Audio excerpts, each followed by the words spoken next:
মেলায় যাইতেছি, মেলার জন্য বের হইলাম সাবস্ক্রাইব করার জন্য। না না, আমি সাবস্ক্রাইবের কথা আর কি কইয়াম, ময়মনসিংহে কইছি না ওরাটা।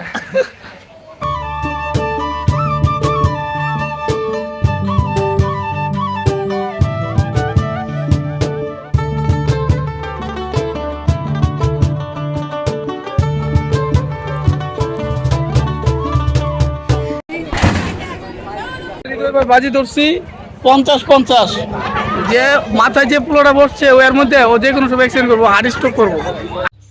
এই গাইস, কি অবস্থা সবার? অনেক বেশি ভালো আছে, আশা করি তোমরা অনেক বেশি ভালো আছো। ওই আজকে হচ্ছে শুক্রবার, আমার অফ ডে। বাসায় আছি সারাদিন, সকালের খাবার এখন খাইতেছি। এখন বাজে হচ্ছে 4টা 18। সকালের খাবার মাত্র খাইতেছি, আমি সারাদিন ঘুমাইছি, আরও কাজ করছি, মানে এর মধ্যে আর কি খাওয়াটা খাই নাই, মানে ভালো লাগে নাই। কিন্তু মানে অফিস খোলা থাকলে তখন খাবার দাবার টাইম টু টাইম হয়।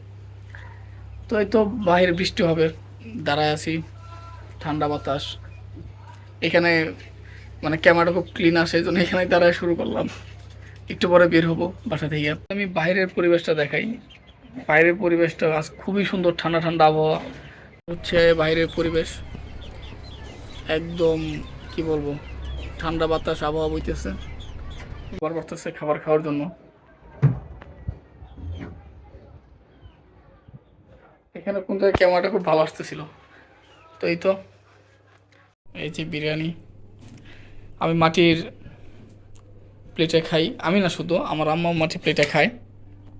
তিনজন, পানি পড়ে আছে কেমন দেখা যাইতেছে। তিনজন আমরা মাটির প্লেটে খাই। আগে ওই কাচের বা এলাস্টিকের প্লেটে খাইতাম, এখন মাটির প্লেটে। এটা আম্মুর কারণে মাটির প্লেট আনা হয়েছে, এখন মাটির প্লেটই খাওয়া হয় গাইস। তো এখন খাবার দাবার শেষ হয়ে গেছে আমার। আমি খাবো হচ্ছে দই। ওই যে আমার গত ভিডিও যে যারা দেখছো যে আমি দই বানাইতেছিলাম, তো ওই দই তো হয়ে গেছিলো, আমরা এর মধ্যে আবার খাওয়াও গেছি কয়েকবার। তো এখন খাবারের পরে দই খাওয়াটা ভালো লাগে। এই যে বানানো দই, এই দই বানানো হয়েছিল খাবারের জন্য। এবং খুব সুন্দর দই হয়, যতবারই বানাই খুব ভালো মানের দই হয়। তো নিজের হাতের বানানো দই, এই যে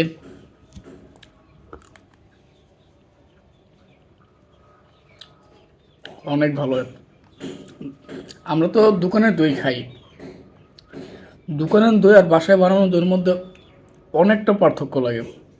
কিন্তু কিছু কিছু জায়গার মধ্যে যে দই কিনতে পাওয়া যায় অথেন্টিক, ওই দইগুলো যেরকম লাগে, এই ঘরোয়া যে দইটা বানাই সেম একই রকম লাগে।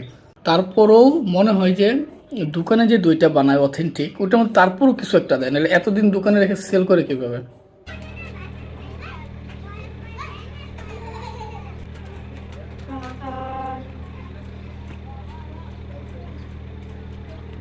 ভিডিও দেখছো?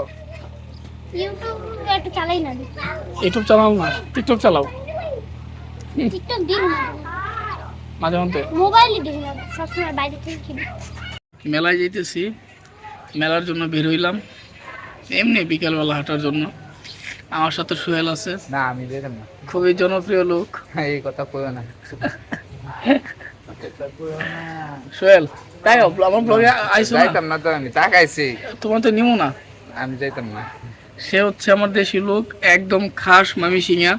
মানে তার কাছ থেকে, মানে আমার কাছ থেকে যতটুকু না মানে মামিসিংহে আশা করা যায়, ঠিক আছে, আমার কথাবার্তার মধ্যে মামিসিংহে ফুসফাস করে বাইরে যায়, কারণ ব্লাড লাইনের মধ্যে আছে। কিন্তু সুহেলের কাছ থেকে, সুহেল কয়েকটা কথা কো আমার ব্লগে সাবস্ক্রাইব করার জন্য। না না, আমি সাবস্ক্রাইবের কথা আর কি কইয়াম, করে লাইন আপনারা সবাই কি সাবস্ক্রাইব। হ্যাঁ, আমার চ্যানেলটা বেশি বেশি সাবস্ক্রাইব করবেন, লাইক করবেন, শেয়ার করবেন, ভালো ভালো ভিডিও আসবে, সোহেলের সাথে ভিডিও আসবে। না আমি কম মাঝে মধ্যে সময় পাইলে আর কি করবাম, না এলে করতাম না। সোহেল অনেক ব্যস্ত লোক, এই জন্য। এই ময়মনসিংহে কইছি না ওরাটা, সময় পাইলে করবাম, না এলে করতাম না। হ্যাঁ, তো সবাই সাবস্ক্রাইব করো, বেশি বেশি করে সাবস্ক্রাইব করো, লাইক শেয়ার কমেন্ট। কমেন্ট। আপনি একজন চলে আসছে, ম্যানেজার লোক, ঘাইমা ঘুইমা, প্রত্যেকদিন লাখ টাকার বিজনেস করে। প্লিজ লাখ লাখ টাকা কি কোটি কোটি টাকা দেন তো, লাগবে না। এই যে টাকার অভাব নেই, কত টাকা লাগবে, মাঝে মধ্যে রাস্তার মধ্যে সিরিয়া ফেলা দেয়, কিন্তু ওই মুহূর্তে আমরা সাথে থাকি না, সমস্যা এই জায়গায় বসে থাকুক, আমি শিবলু ভাইয়ের সাথে জায়গা দুজনে হাইটে উঠতে আসি। ভাইয়া প্রচুর কাম করতেছে, এই লোকটা কাম করতে করতে টাকা কামাইতে কামাইতে শেষ, এত টাকা কামাই কি করবো। আপনার কি চলে ব্লগ ঠিক আছে। মেলা পুরোটা এক সাইডে, পুরোটা মেলা হইতেছে, আমরা পিছন সাইডে এসে দাঁড়াইছি আমি আর হৃদয় ভাই। আর ভাইয়া সবচেয়ে বেশি ব্যবসা করতেছে এই জায়গায়, উরুম দুরুম ব্যবসা, একদম 50 টাকা। হৃদয় ভাই বললো যে আহেন ঘুরাই, মেলায় আসলাম, একটু পরে প্রত্যেকটা ফুটেজ আপনাদেরকে দেখাবো মেলার ভিতরের। আর আপাতত আমরা ব্যাক সাইডে দাঁড়ায় আছি,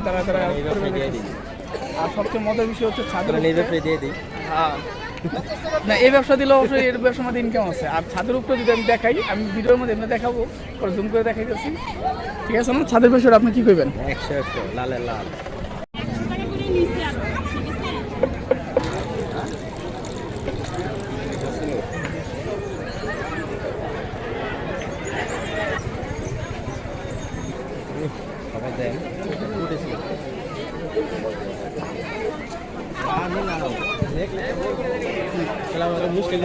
জুড়ে করেন, নাহলে আর এগুলো বলাইতে হবে না। এই জায়গার মধ্যে মনে করেন লেখা দরকার ছিল, এটা মহিলাদের জন্য, এটা পুরুষদের জন্য। তাহলে আমরা এই জায়গায় ঢুকতাম। ভাই যেটা করলে এভাবে হলে মেলা হইব না, আপনাদের নবী সামনে মেলা হইব না, কি হবে ভাই? জীবনে মেলা হইব না।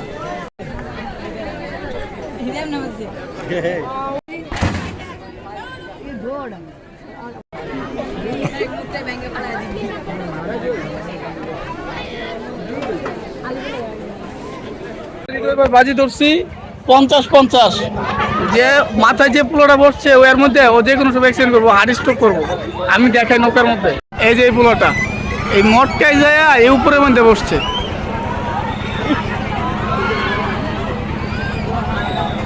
কি একটা অবস্থা। বিয়ে করি না এখনো, যার কারণে এখন পর্যন্ত এই যে এরকম ঝুনঝুনি মুঞ্জুরি কিনা লাগে না। ভাই বিয়ে করছে, বাচ্চার জন্য ঝুনঝুনি কিনতেছে। বিয়ে না করার একটা ফলাফল, ঝুনঝুনি কিনা লাগে না। আর এই যে লোকে ঝুনঝুনি কিনছে, এই অনুভূতি তার আপনার কাছে নাই ভাই। অনুভূতি আসবো। আপনি ঝুনঝুনি কিনে দিয়েছেন, আমি ঝুনঝুনি দরকার ঝুনঝুনি ফ্যাক্টরি দেবো, সমস্যা করি। গত ব্লগে প্ল্যান করছিলাম যে আকাশটা দেখছেন, নীল হয়ে গেছে একদম। আর এটাই তো, চারটা এটাই তো দেখাইতেছি। প্রকৃত আকাশ। গত ব্লগে বলছিলাম যে গণকবরস্থান মসজিদে নামাজ পড়বো, বাট কোনোভাবেই হইতেছিল না।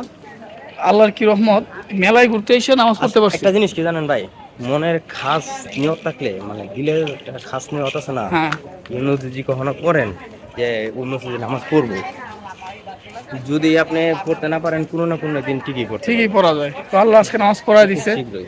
এই গণকবরস্থান মসজিদে নামাজ পড়ছে আরেকদিন। গতকালকেই তো আমরা পড়তে চাইছিলাম মনে হয়। হ্যাঁ না, এর আগের দিন ভাই। তো আল্লাহ যদি রহমত করে আরেকদিন নামাজ পড়ে গণকবরস্থান কেন বলা হয় এবং এই জায়গাটাকে কেন বলা হয় এটা বলবো। আর আজকের আকাশের চাঁদ যদি দেখায়, নীল আকাশের সাদা চাঁদ, মানে ফুইটে আছে, সবাইকে দেখাই। নীল আকাশের মধ্যে চাঁদ উঠে আছে, এত সুন্দর চাঁদ। এই দিন অনেক কালো লাগতেছে, রাত হয়ে গেছে। একটা মজার বিষয় বলি, আমরা ওই যে পিছনে ওই যে পিছনে যে হরেক মাল বিক্রি করতেছে প্লাস্টিকের, এই বুকাই করছে কি একটা বল নিয়ে কয় কি থাপ্পড় দিয়া কয় এটা যদি বাড়ি মারে দেখি ভাঙবো। কারণ এক বাবুল আম্মা দাঁড়ায় ছিল, সরি এক বাবুর মা দাঁড়ায় ছিল, উনি হৃদয় বাইরে বলতেছে হ এটা তো লুহা, এটা বাই দিলে ভাঙবো না। না ভাই, ভিডিওতে অনেক সময় দিয়ে তো এমনে মারে তাও ভাঙে না ভাই, ওটা ইন্ডিয়ান প্রোডাক্ট, ওর টেকনিকে মারে, এটা বুঝতে হবে আপনার। ভিডিও যদি ভালো করতে পারে তাহলে আপনি মানে একটা তারপরে একটা ইয়া থাকে না যে মনের ভিতরে কেউ একটা কাজ করলে পরে ওই কাজটা যখন অভ্যস্ত হয়ে যায় তখন আর ভয় থাকে না, না করলে একটা মনের ভিতরে নতুন অবস্থায় একটা ভয় লাগে। যা হৃদয় ভাই এই যেগুলো কিনতেছে, আমার হাতে ওনার বাচ্চার এটা ধরাই দিছে, বলতেছে আপনারও লাগবে ভবিষ্যতে। বউ দিয়ে বারবার জ্বালাইতেছে যে তাড়াতাড়ি বাসায় আসো, এখন বলতেছে রসুন নিয়ে আসো বাসায়। বিয়ে না করে যে আমি কি একটা আরামে আছি, এটা কেমনে যে আমি বুঝাই কি শান্তিতে আছি বিয়ে না করে। তো গাইস, মানুষ মেলা থেকে বাসার জন্য অনেক কিছু খাবার দাবার নিয়ে আসে, আমি বাসার জন্য দেশি করলা নিয়ে আসছি। যাই হোক, আজকের জন্য এতটুকুই। আশা করি সকলের আজকের ব্লগটা ভালো লাগছে। যদি ভালো লাগে থাকে লাইক শেয়ার অ্যান্ড সাবস্ক্রাইব, এবং শেয়ার করো ফ্রেন্ডদেরকে বলো সাবস্ক্রাইব করার জন্য, যেন আমি আরেকটু সহ পাই